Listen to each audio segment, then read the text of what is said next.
What's up? It's Sammy, the Spanish guy Guevara, and new TNT champion. And you, yes, you, right now are listening to the Bob Culture Podcast. Bob Culture Podcast. Yeah, thank you, sir. Nothing between the lines of the page or out of sight.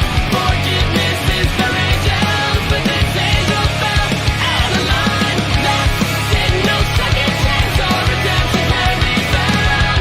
But you can't run the devil and the devil is running you down.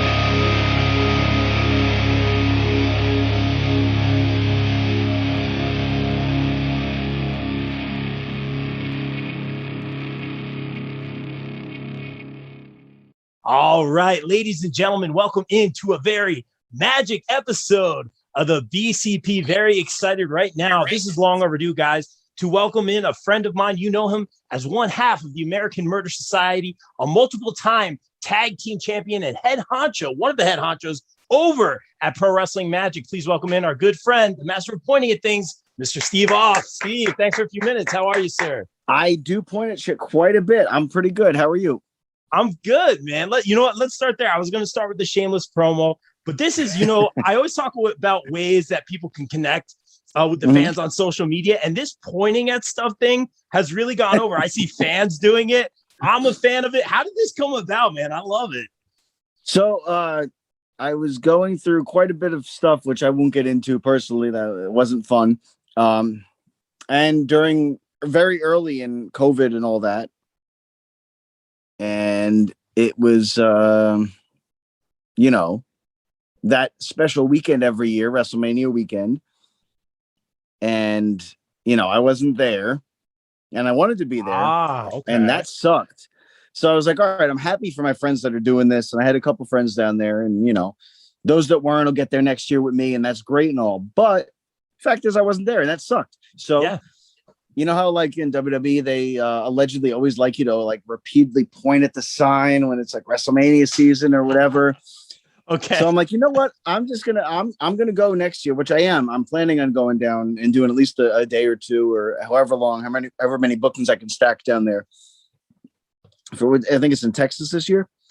Yes, so I was like, you know what? So. I'm going to go next year, wherever it is, for at least a day or two, hopefully more. That'd be great. It's a fucking party, right? And I'm just going to point at shit on my road to redemption because I didn't go this year. And I'm going to go next year. And I'm going to just point at shit until then on the road to that weekend next year. Obviously, I'm not going to be on WrestleMania, but I'll be on at least one or two other shows.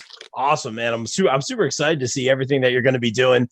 And that being said, man, we talk about pointing at stuff, but your in-ring work speaks for itself, man. You've done some amazing things, especially in tag team wrestling. We'll talk about that in a little bit. But shameless promo, guys, right now available on IWTV. Spooky AF available now. Check it out by Pro Wrestling Magic. I did get a call your match against Vinny Pacifico.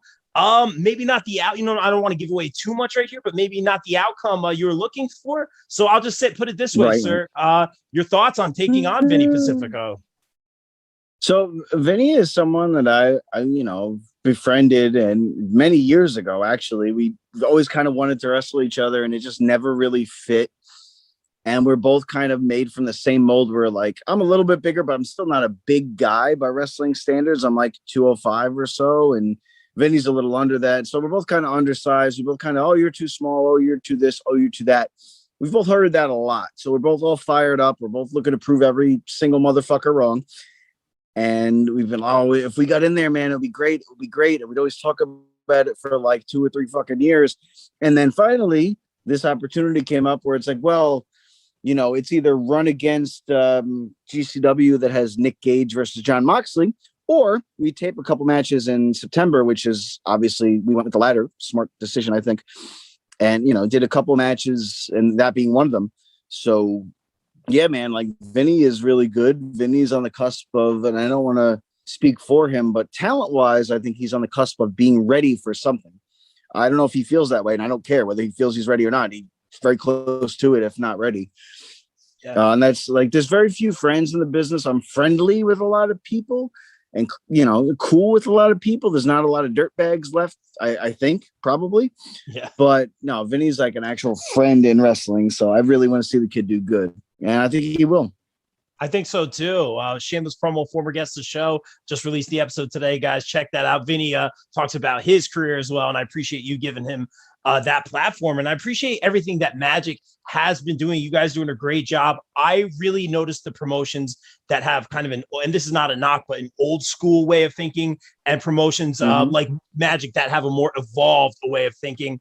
You even mentioned earlier the way you guys booked. You're like, oh, this show's running. Let's move something around. So we're not going against other shows at all times. Nobody does that. Everyone runs the same day. And I'm not trying to kill everyone. It's the way it is. As a journalist, I have to say it. I appreciate you guys going against the grain, and also that forward thinking with a lot of the cinematic things that you guys do that are amazing. You have amazing talent with the Goons, Erica, who I feel transcends wrestling in a lot of ways, Joey with some amazing writing. That being said, though, you were a big part of this Spooky AF. Talk to us a little bit about filming a little bit of that non-wrestling portion, because that was amazing, man. You killed it. Thank you. So basically, that was just me, Joey, who filmed and directed. Jimmy Riot and Carl Vanderbeek went out, hung out at the bar, had a bite to eat, got lit AF, as the kids say. Do the kids still say that? I don't even know. But yeah, we got a little, not completely shit-faced, but we got reasonably intoxicated. And we kind of improv'd a lot of that. It was just basically, the premise was, I'm going to stalk them around the bar. And like, am I trying to murder them? Do I want to hang out with them? Am I trying to buy them a drink? What am I doing? You're going to assume that I'm trying to kill them because of the whole American Murder Society thing. Is that true or not? I guess you got to go to IWTV and watch Spooky AF and find out, because you will find out. But yeah, a lot of the details of that were all improv. I don't like having a script. I don't like reading lines. I'll do it, but I don't like to. So, you know, when me and Joey were talking about it, I'm like, listen, let's do this, this, and that. And he's like, oh, let's do this, this, and that. So let's not script it though. Let's like improv. And he was all about that too. So.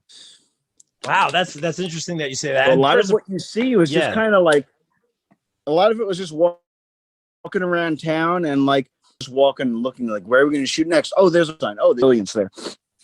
Yeah, it's great stuff. And I got to shout out Carl and Jimmy, who's just a national treasure, man. I love Jimmy with the dance parties before the show. He's amazing. Any chance I get to work with him and learn from him, he's amazing. So shout out to Jimmy Riot, who does amazing things. But I did want to run this off you. You talk about doing no script and all that kind of stuff, because I'm still very new and learning. One of the first times I did like a bit, I guess I'll call it, in the ring, I was my first time. I went up to the person I was working with and I was like, you know, I want to be respectful to the business. I want to be respectful. Like, I'm just a podcaster, journalist. Like, how do I do this? And they're like, let's just go out there and have fun. And I'm like, this gives me no information, but it worked. It's good. Is that kind of like your philosophy? A lot of the times when you could probably take some guesses who it was. But that being said, is that kind of your philosophy when you get in the ring? Just kind of feel it out and go off the vibe? I mean, the matches that's a little different. The matches depends, right? But promo wise, I like to have a guideline or a segment, you know, or whatever, you know. If it's just verbal and non-physical, I like to kind of get these bullet points in, make sure these are definitely hit, and that's it. You know, maybe a couple lines like, oh, say something like this, like when we were doing Kingdom Come 1 5 years ago, when it was Cody and JT Dunn. When we fed JT a line where it was like, oh, you know, all roads lead to Kingdom Come, because he was wrestling Cody Rhodes, you know. Nice. Instances like that will feel like, oh, get this line in, but or something like this line. But other than that, no, we don't do lines. We don't do strict scripting. And we do like a basic outline of it. It works better that way, I think. Yeah, it's a little bit more organic. Sounds like phony and bullshit and like, yeah, exactly. Yeah, very, very interesting, man. And I did want to ask you this one. This isn't like all pro wrestling Magic podcast, because you do a lot of things. But again, I do love what Magic's doing. Thank you guys again for giving me the reps and the opportunities. I love the way you guys do things. And we talk about opportunity, man. People always ask me, hey, you're at Magic. Can you say this or do this or whatever? And I always try to, whether I'm wearing someone's shirt, someone's pin, getting in someone's ear, like, hey, you know, you should bring in this person, because I don't want to overstep, but I do want to kind of, you know, help everyone out. But you do the same thing. You literally Mhm. have a roadmap on Facebook. You say, hey, if you want to be booked on a show, help set up, help break down this time, this place. I cannot guarantee you anything, but this is how you get your foot in the door. This is an opportunity. Right. I love that. It's right there. Tell us a little bit about your thought. I feel like you want to give something to the business here. Yeah, and like, so here's my thing. I'm a father first. That's the, single Love dilf in your area. That's all, fine and good. It's funny and it's catchy. It's for Facebook, but it's true. Like, being a father is first and businessman second. And somewhere in between that, I have a shoot job, as we call it, where it's not wrestling related. Unfortunately, I need one right now. Wrestling's starting to pay some of the bills, but it's not paying all the bills yet. So I need something on the side. So that all comes before me watching your tapes. And this is not a knock on anyone. Don't get me wrong. There's some great talent out there that I haven't seen because I don't have time to see them.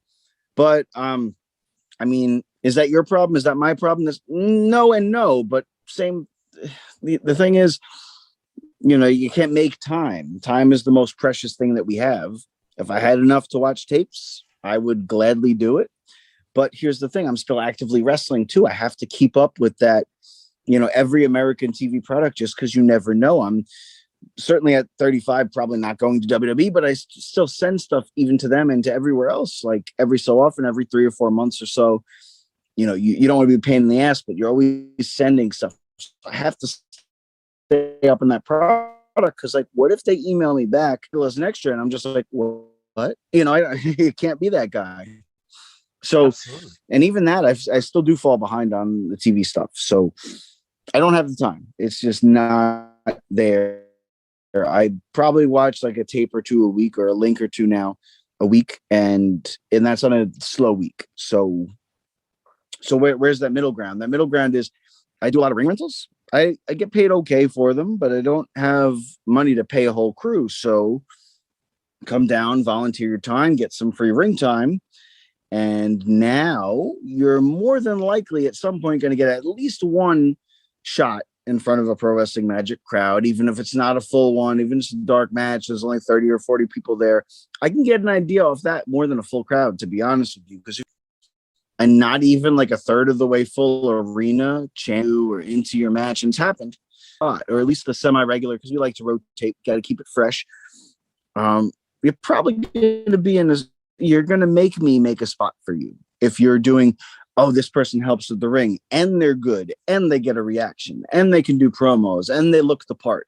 And I'm not saying everybody's got to be a bodybuilder, because fuck that, but look your part. You're kind of making me have no choice but to say, hey, this has to be a three-way, or for the company. That's what we need right now. We're grassroots. We're, I wouldn't say a small company, but certainly not a large one. We're kind of in the middle ground there.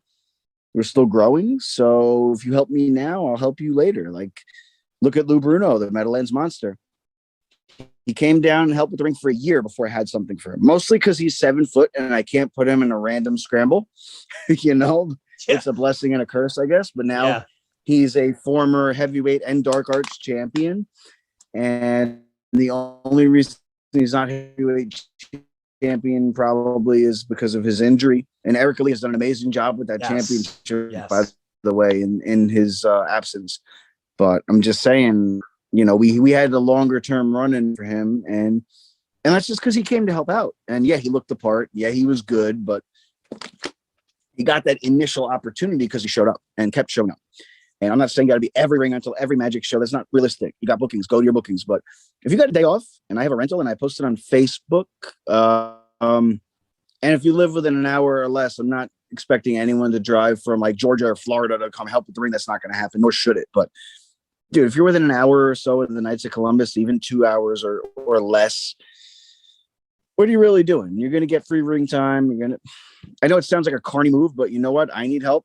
You need an opportunity. We're helping each other. Yeah.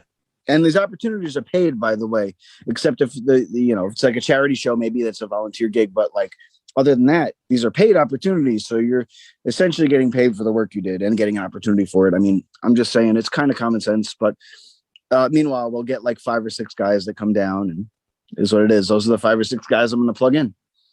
Done. Easily, Vargas, the Brick City Boys, Bruno, they've all done this. And and watch they're not going to be on every show. Nobody really is, but like watch in the coming months, you're going to see more of them and more of them and more of them. And I'm not going to give you spoilers, but you're going to see more of those characters showing up.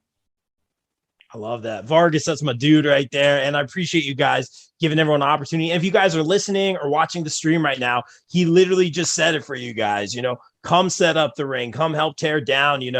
I've even in my suit jacket just kind of hung around and help carry wires or cables or whatever, just kind of help out, make my face known, network. And again, you guys giving me some opportunities. I'm very appreciative of that.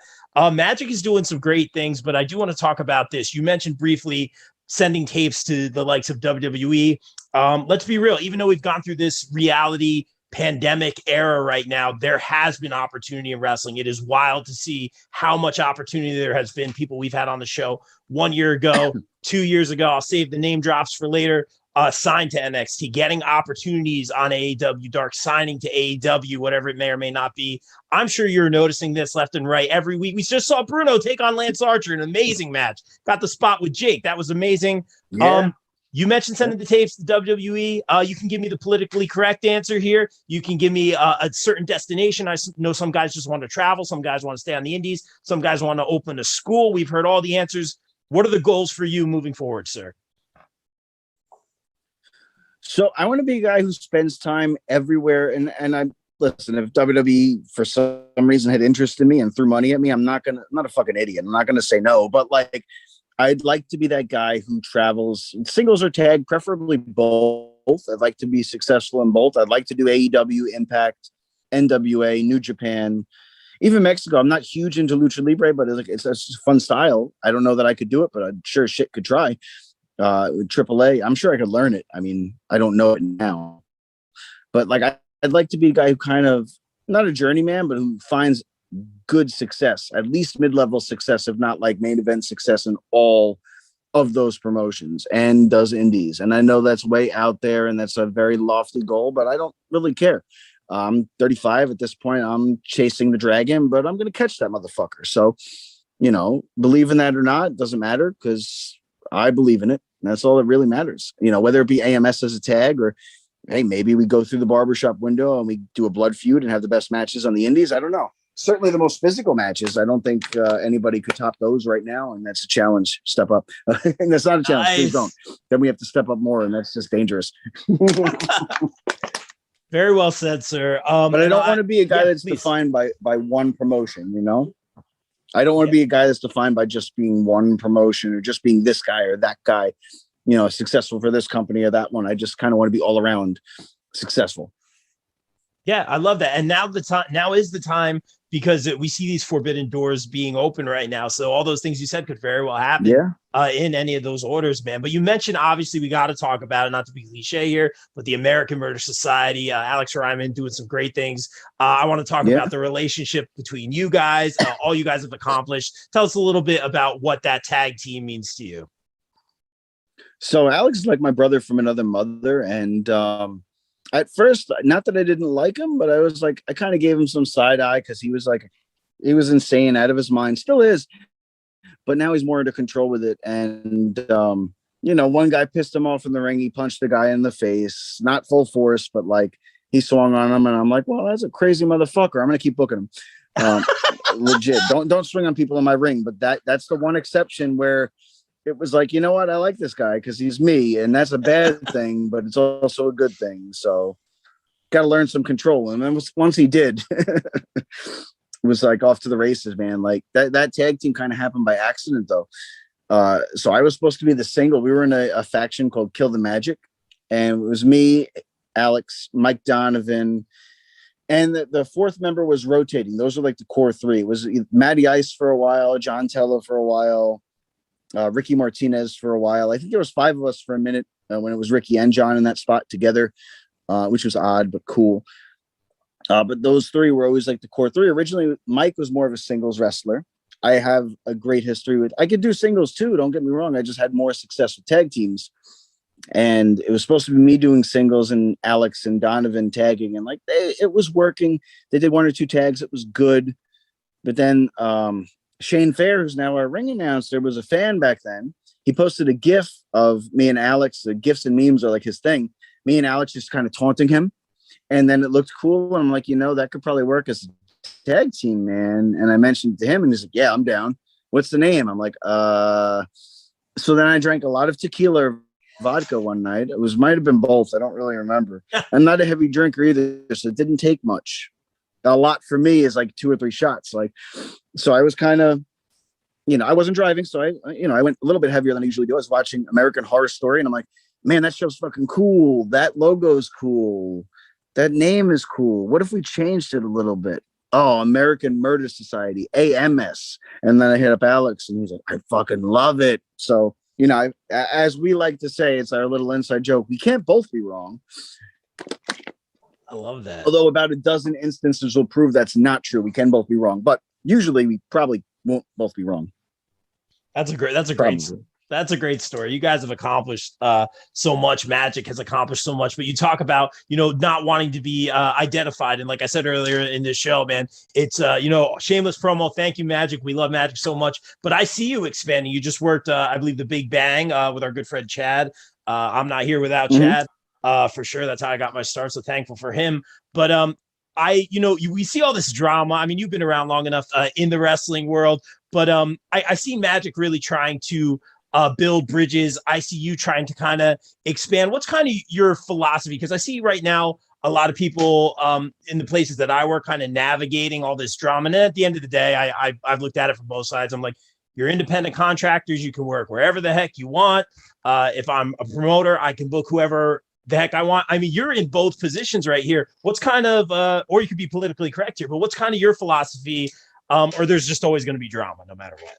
Oh, there's going to be drama always. So we try to avoid it. And for the most part, we've been pretty successful. Yes. I'm not going to shit on anyone. There's been a couple instances throughout the past 6 years of Magic that it's been unavoidable and shit happens. But, and people handle themselves not perfectly. And sometimes that person was me or one of my business partners. Like, we're not angels. We try to be the best we can. If we're grading by 2020 standards and 2021 standards, we're pretty goddamn good people.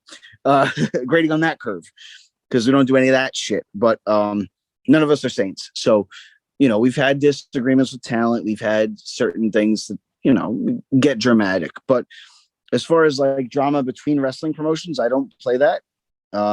There's like 15 promotions running, and I don't want to call it my building, but the building that me and my business partners put on the map first.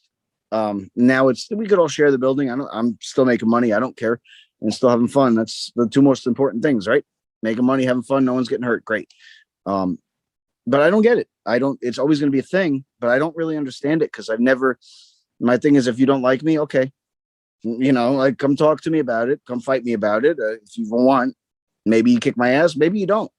It don't matter. But like, we talk about it like adults, or fuck off. That's, your 2 options. Yeah. Like, and we're professionals, so we shouldn't be throwing hands, honestly. Like, I say that jokingly, but like, we talk about it and either agree to fix it, agree to stay the fuck away from each other, even on the same shows, or we don't talk about it. Like, I don't know. I don't get the whole drama thing. And I've seen a lot of it with other companies, not so much Magic, but I mean, it is what it is. Like, it's just part of the business. I don't know. I won't say it'll never go away, but it'll probably never go away.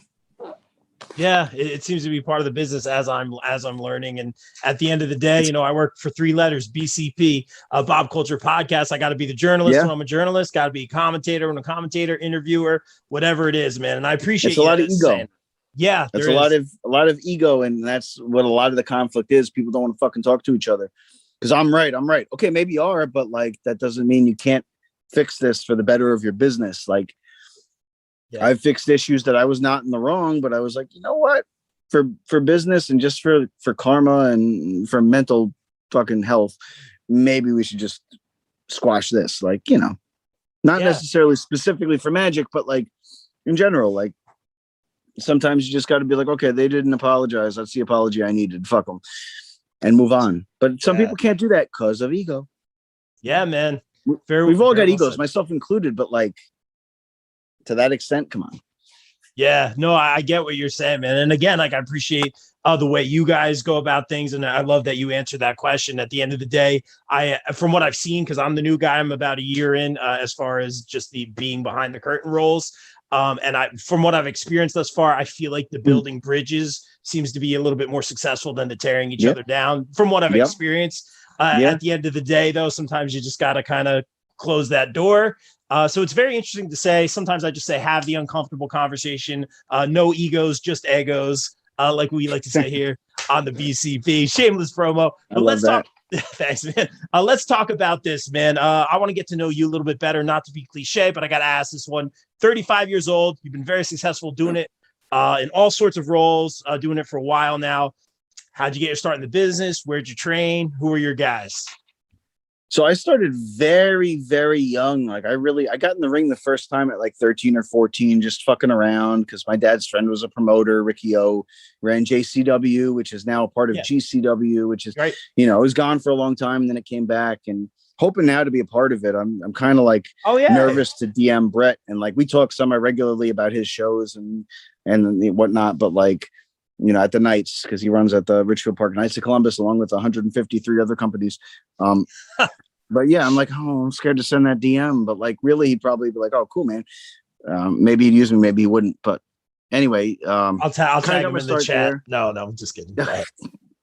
No, I'll message him eventually and be like, hey, man, if you ever need, send him singles and tag, whatever they need. But so I started kind of there doing my thing. And like, I was just I'd help with ring crew and I'd watch the shows. My dad did security and Ricky was always cool to us. And, you hear mixed things about Ricky, but he was always great to me. So I can't say shit about him, nor would I. And then I kind of just, I went to other indies, JAP, and just watched and studied. And, and then I started training, actually at a JCW show, like 2 or 3 years after we'd started going. One of the guys on Ring Crew had just found out about the new school down the street from where we were running that show. And it was $10 a lesson. I was never hurting for cash, my family, but we weren't rich. So like $2 or $3 grand up front was a lot. And, $10 a session, or I think it was like $30 a week or something, was not really that much. It was doable. So right down the road and I went and checked it out that weekend. I started. I got my now business partner in Magic, Anthony, involved. He was my tag team partner for 3 years, 4 years, maybe 3 or 4 years. And we loved it. And we got a couple of our friends involved and we started a faction. It was all fun and good. We were the Off Brothers. We had different first names that were Jerk and Jack. Oh, wow. And there was like Whack and Beat and Hans, our fat cousin Hans. Plus size cousin. I don't know what the politically correct term is. Thick. He was very thick, multiple C's. So we got that gimmick because me and Anthony were working out and trying something, and they were, Richie Rotten and Chaos, who were the main trainers, along with Magic, who was not there that day. But I don't know if he would have let this happen. But them two looked over. Yeah, probably would have. They looked over at us and said, "Man, what a couple of fucking jerk offs." Oh wait. So they had this idea for a brother tag team. Jerk and Jack, the Off Brothers, for a very long time. White t-shirts, suspenders, black tights. Like, it was fun and it helped us learn how to work because like we were the shits, but we were funny. So people booked us because we were funny and we learned how to work on those shows while having bad matches, but being entertaining because we were funny as shit. Like I don't even think that we're that funny now. I don't know what was in the water back then, but yeah, we were funny as hell. We entertained people and we were ridiculous, over the top, which I still am in many ways. I toned it down a little bit, but in some ways not.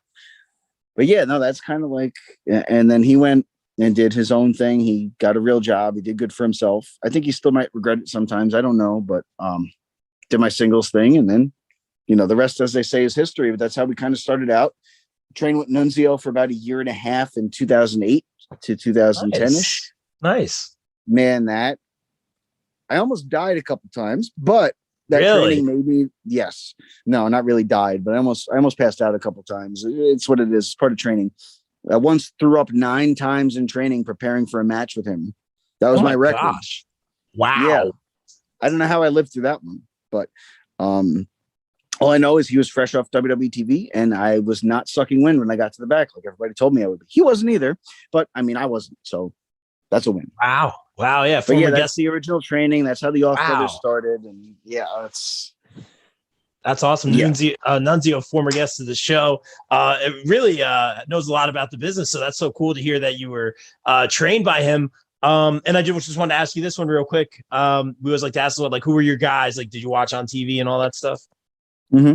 So before he, did what he did, Chris Benoit, and I used to say allegedly because I didn't want to get sued, but I don't think at this point I could get sued. Yeah. But before all that, like the person that existed before all that and the performer he was, Chris Jericho definitely was one of them. Shawn Michaels, Bret Hart, Steve Austin, The Rock, like, there's so many though that it was such a good era, man. Like I started watching I watched from like 94 on, but I started really watching every single week in 98. So that was like the big boom, Yeah, man. like story wise, like the matches maybe weren't as athletic as today, but they told a good story. Like Undertaker, Kane, that whole thing was awesome.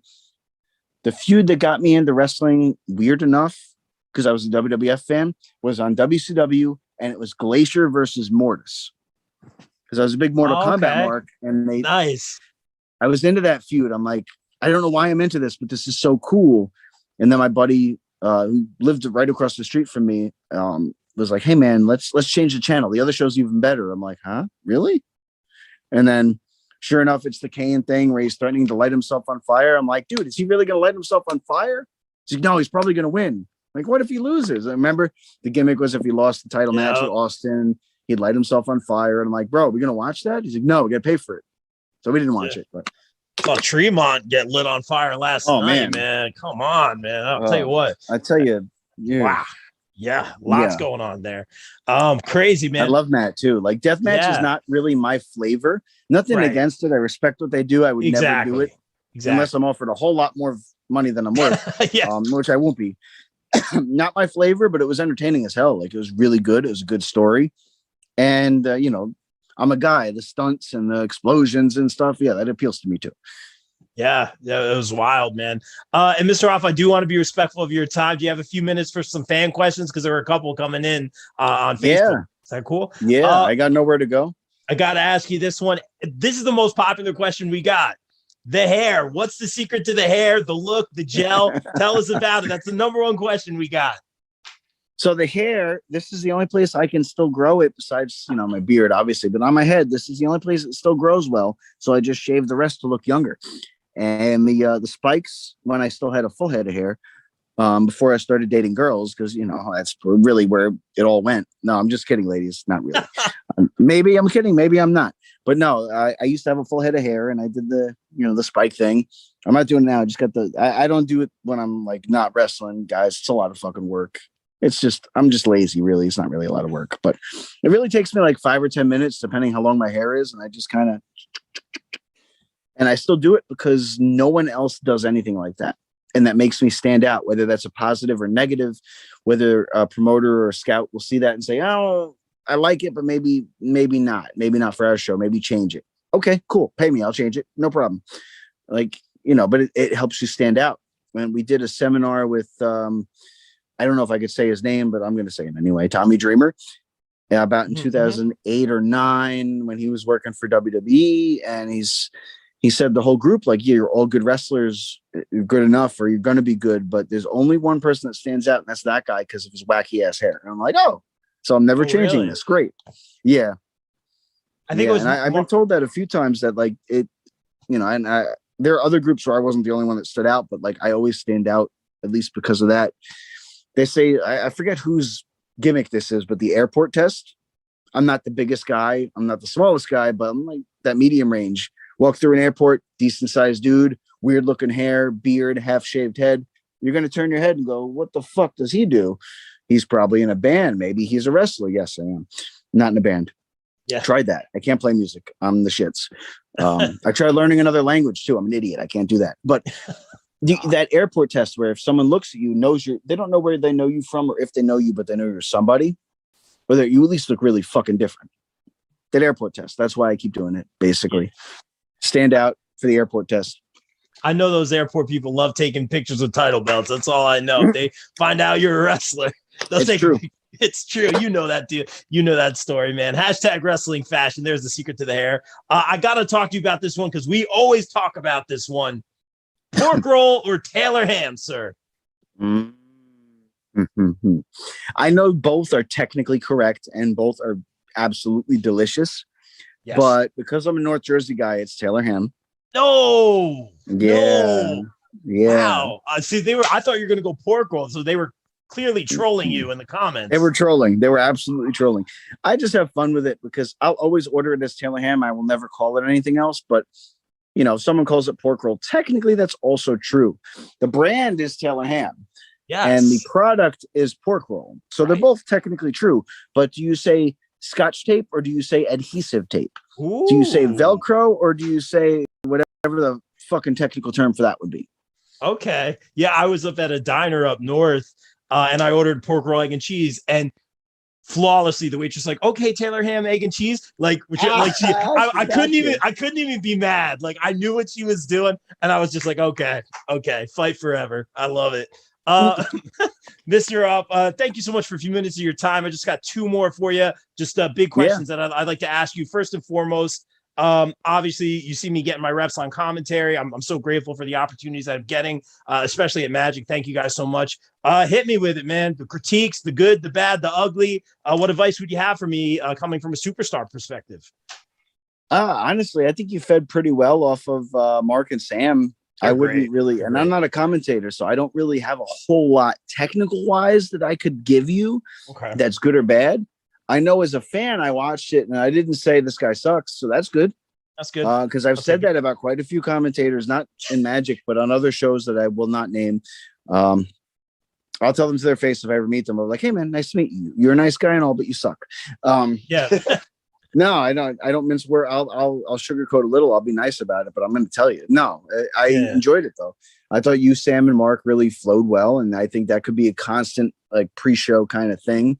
Because I know Jimmy and Coral kind of have their they're great. They're great. I don't want to mess with that, but yeah, in the pre-show role or as a fill-in, or we rotate that third chair, which I'm all about because I got to keep it fresh. Love it.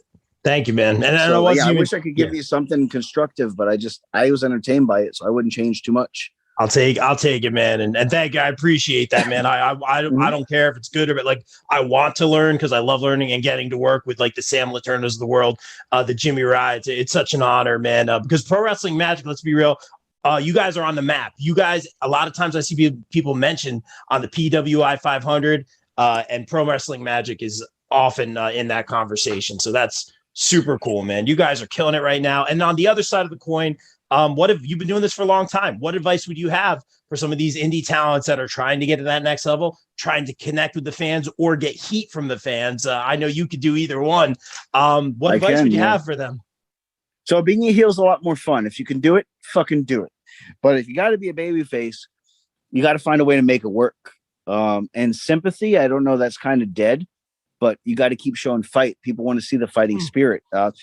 I guess sympathy is fine too. Like if you got kids in the crowd, they might feel bad for you getting your ass kicked, but not dead yet. Yeah, he could fight back, or she could fight back, or they, or whatever, can fight back. But you always want to draw the emotion, whatever it is. And like I said, sympathy is kind of a tricky one right now because everyone's a fucking asshole. No offense, myself included, though. So fuck it. You want to draw and you get that emotion from the crowd, and it's not always how many moves you can do. That's cool. Yeah, it's 2021 now, almost 2022. You can't just do a headlock for 10 minutes. Sadly, our backs would all feel a lot better if we could, but not the world we live in. But do your cool moves, make them mean something, sell. That's how you get that emotion. People got to know it's a fight. If they know you're just in a stunt show and you're just going to get up again, they're not going to feel compelled. They're going to react to the match. They're not going to feel compelled to react to you. That way, when you get in the next show with somebody who maybe doesn't do all that, or somebody like me who can do most of that, but chooses not to do a whole lot of it because I don't need to get a reaction. Like, I don't know. All I'm saying is emotion is what we're selling here. So keep that in mind. Athleticism, yes, it's needed. It's great. It's secondary to emotion. Close second, but secondary to emotion. So just find who you are. And I don't know there's a specific advice for finding who you are. You just have to kind of keep getting reps in and throw shit at the wall and see what sticks. Because you're going to find a lot of different things. Like I've gone through literally the pinwheel of gimmicks. I've been like an insane asylum patient. I've been, dancing fool with the Off Brothers. Yeah, I've been the delusional movie star who did 2 independent films and thought he was a Hollywood somebody. It sounds familiar because like it's on that. TV. There it is. Yeah. Hey, it sounds familiar because it's on TV right now to a different extent. But anyway, I'm not that wasn't ripped from me. I'm sure they just kind of got the same idea. But and there's been a few others too. But I've gone through kind of the pinwheel of gimmicks and characters, and I've taken a little bit from everyone and learned about myself. So don't be afraid to try shit because it ain't going to work sometimes, but then you might find something that will. Wow.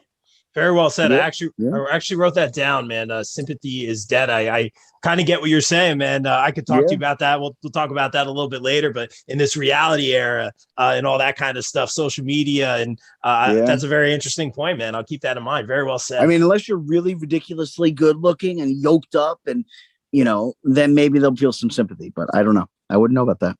Yeah, no. I love it. Hey, Mr. Off, thank you so much for a few minutes of your time. Let's get that shameless promo out of the way. Of course, we have Pro Wrestling Magic November 13th, Jay George's red carpet with some stellar matches. November 14th, we have Underdogs with a meet and greet with Buddy Matthews, I believe. Erica is now defending. Yeah, please. Yeah, November 13th, the Jay George event is going to be at 3 p.m. Yes. We're probably starting pre-show matches around 2:15. I'm not sure, but definitely some kind of pre-show stuff. And then 3 p.m. main show start. And then Underdogs will be at 6 p.m. now. Dark matches and pre-show matches will probably start around 5 or 5:15. The doors will always open an hour beforehand. But yeah, that'll also be at 6 o'clock. That did just change. So go on. Do your That's thing. awesome. No, that's great. Thank you for saying that. And I believe the meet and greets with Buddy Matthews will be after the right 14th after the show. After the show. I will be there, not on 13th. I'll be on the 14th. I'm super excited. Where can everyone get tickets real quick? So if you go to prowrestlingmagic.ticketleap.com, if you can only make the Saturday show, it's under charity event or Jay George's red carpet preview. I'm not sure which they listed it as. It's for a friend of mine who needs dental surgery. So really? we're trying to make her. Yeah. I'm doing all this for just a friend that I'm not even trying to get with. Hear. Like, that's great. I know great it's ridiculous. So it's like, it's a woman. You definitely want it. No, I don't. But like, she's a friend of mine, she's a single mom. I kind of sympathize. So at least get her enough for down payment so she can get this shit done. And it gives we're getting a lot of talent a chance, the Pro Wrestling Magic debut to shine. Plus dope matches too, guys that AMS versus the Rep, Masha Slamovich versus Darius Carter. Like you can't go wrong. Come on. Price of admission right there. Yeah, right. Either one of those prices, any of these matches are really, Jay George versus Billy Dixon. Like, are you kidding me? All 3 on one show? Why aren't you going? And then if you're just going to the Sunday show to see Buddy Matthews versus Ace Romero and a bunch of other awesome matches, Underdogs. But if you go into Underdogs, there's a deal going on right now where you can go to both shows for only $40. That's a $15 savings. You'd be a fool not to take that. Go. Usually our shows, bro. Usually our shows are $30. Extra 10, you're getting an extra show. Let's do it. Love it. Love it. Well, super excited. Mr. Off, and the shameless promo for you. Where can everyone follow you on Instagram? And I saw you guys had some great shirts on Pro Wrestling Tees as well. Thank you. Yeah, if Pro Wrestling Tees will only give us our link to reset our password for Pro Wrestling Magic, we've only asked 7 times. They're a shit show. I'm sorry, but that they are making us money. So prowrestlingtees.com/American Murder Society, prowrestlingtees.com/Pro Wrestling Magic. You could find me on Facebook at Steve Off. My friend requests might be full. They may not. I don't know. I don't go on that a lot. I just kind of scroll and share memes and then steal them from my other social media that I'm trying to build up. Facebook, I'm already close to 5,000 friends. It's not getting any better. So trying to build the other 2. Twitter and Instagram, I'm at I Hate Steve Off. Story behind that, someone on Instagram stole the name Steve Off, and I hate that guy. I don't hate me. I hate that other Steve Off. And if you hate Steve Off, that's great. You could hate me, hate him, hate both of us. But that just tweet me and follow me and do all that fun stuff, I guess. I'm just starting to get more into the Twitter thing. I've always been more Facebook and Instagram, trying to interact with a couple of friends of mine on there and maybe gain some new fans or just have a fun time, honestly, because it's a toxic fucking environment on that place, on that site, especially. So try to brighten that up a little bit and have some fun. Love it. Yeah, guys, give him a follow. Let's spread some positivity here. Keep it real. Mr. Off, thank you so much for a few minutes of your time. Thank you for all the opportunities and just continued success moving forward. Thank you so much, sir. Thank you for having me on, man. Been fun to shoot the shit with you a little bit. Let's do it again sometime. Anytime, sir. And like we always say here on the BCP, everyone stay safe, stay positive, take care of